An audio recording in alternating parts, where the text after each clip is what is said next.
પોતાનું વક્તવ્ય આપશે. નિશાબેન.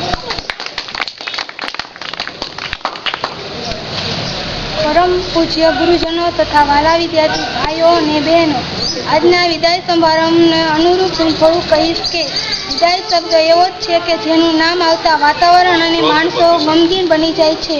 આજનો દિવસ એક બાજુ શોકનો છે તો એક બાજુ હર્ષનો પણ છે. હર્ષનો એટલા માટે કે 8મું ધોરણ અમે પૂર્ણ કરીને 9મા ધોરણમાં જઈ રહ્યા છીએ, અને શોકનો દિવસ કહેવા માટે તો શબ્દ પણ થોડા પડે છે. આવી સુંદર શાળા, શિક્ષકોનો સાથ, માર્ગદર્શન, અન્ય વિદ્યાર્થીઓનો પણ સાથ સહકાર બધું જ અવિસ્મરણીય છે. એમાં પણ આ શાળાના શિક્ષકો અમારા માટે દરેક કાર્યક્રમમાં શાળાના સમય કરતાં પણ વધારાનો સમય ફાળવે છે.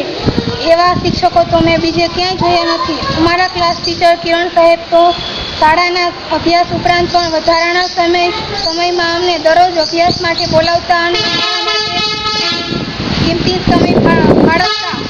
તે અમારા જીવનમાં અમે ક્યારેય નહીં ભૂલીએ. શાળામાં વિવિધ પ્રવૃત્તિઓ જેવી કે ક્વિઝ, કોણ બનેગા ચેમ્પિયન, રમતગમત, 26મી જાન્યુઆરીના પ્રોગ્રામ અને અન્ય પ્રવૃત્તિનો આનંદ અમે ક્યારેય નહીં ભૂલાય.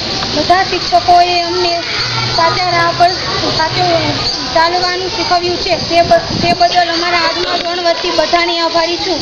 અંતે એટલું કહીશ કે જાણતા અજાણતા અમારા ક્લાસમાંથી કોઈ પણ વિદ્યાર્થીની કંઈ પણ ભૂલ થઈ હોય તો ક્લાસ વતી હું બધા શિક્ષકો પાસે ક્ષમા માગું છું.